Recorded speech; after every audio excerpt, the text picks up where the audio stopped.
Well, hi, welcome to Greenhouse Talk. Today we're going to talk about mulch, moles and voles, and cats in the deep mulch.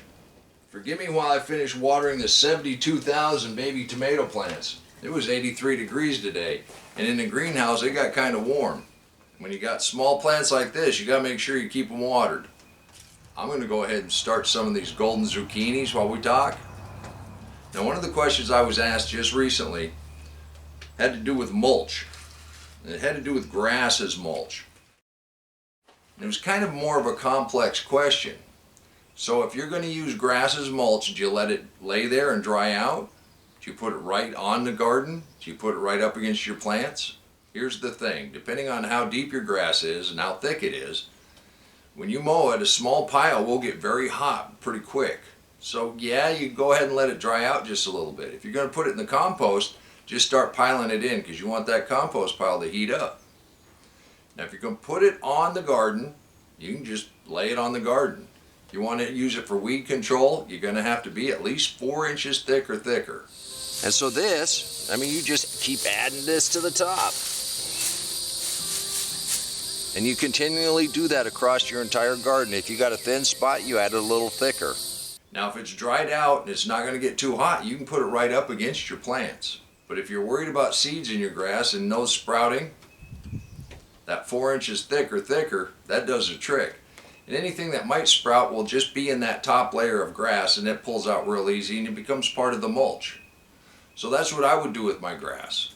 I hope that answers your question. Then I got another question about what I would do to keep cats out of the deep mulch. That ties kind of back into moles and voles. I kind of like having the cats in the garden because they're after the little voles. This will tie together. I will have a point here. Okay, moles and voles. When we think of moles and voles, we kind of think of the same thing. But a vole is basically a field mouse. It's a mouse with a short tail. It doesn't come into the house. It's not like a house mouse, but it is like a house mouse because they breed 4 or 5 times a year. They can have 4 to 5 babies, but they're just a little mouse looking deal. Now the moles, those are the critters that make the deep tunnels.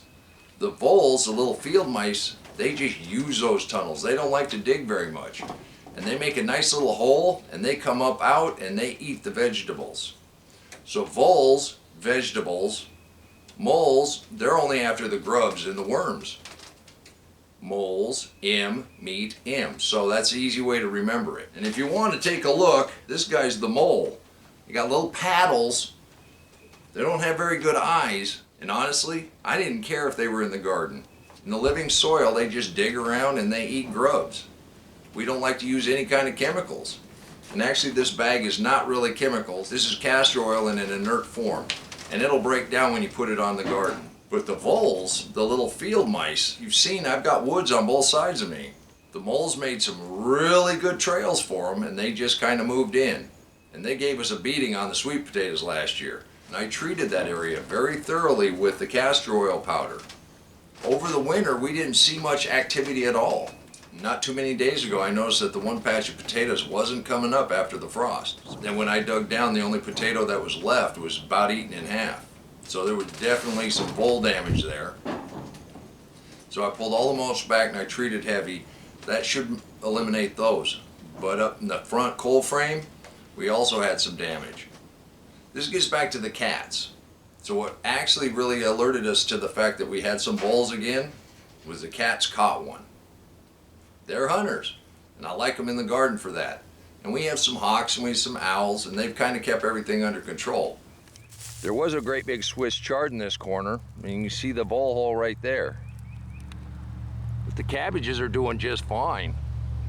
The same thing that's going to make your voles go away, the same things are going to keep your cats out of the garden. This is where the cat caught one of those little voles, ate some of the beet tops, ate some of the carrots. But I put that castor oil in here pretty heavy. She jumped in here, took one whiff, and jumped right back out. Now, I haven't seen any activity the last day or so, so we'll see whether or not this is really going to drive them away. But we did have a viewer give us this tip last year, and they swear by it. All they did was move back in as soon as it rained enough to dilute that down. So you got to keep treating. Well, it looks like I got these planted. We'll just put a little soil over them, and we'll water them in. At my house, we like zucchini a lot. And last year we grew these yellow, and they were very, very good. You can also get these seeds through Burpee. You can also use my link in Amazon. And if I don't eat them all, I'll try to save some seeds off of these for next year. Over this week, we're going to plant a lot of seeds getting ready for the last day of frost. Our long-term forecast says we're going to have some cold weather around the 19th. After that, we should be in the clear. But our tomatoes should be in pretty good shape by then. Let's take a look at those.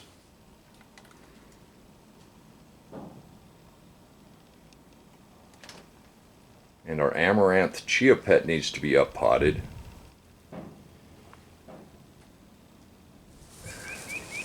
I went ahead and scattered the castor oil on top of this. I got that potato, those are coming up, got one coming up there.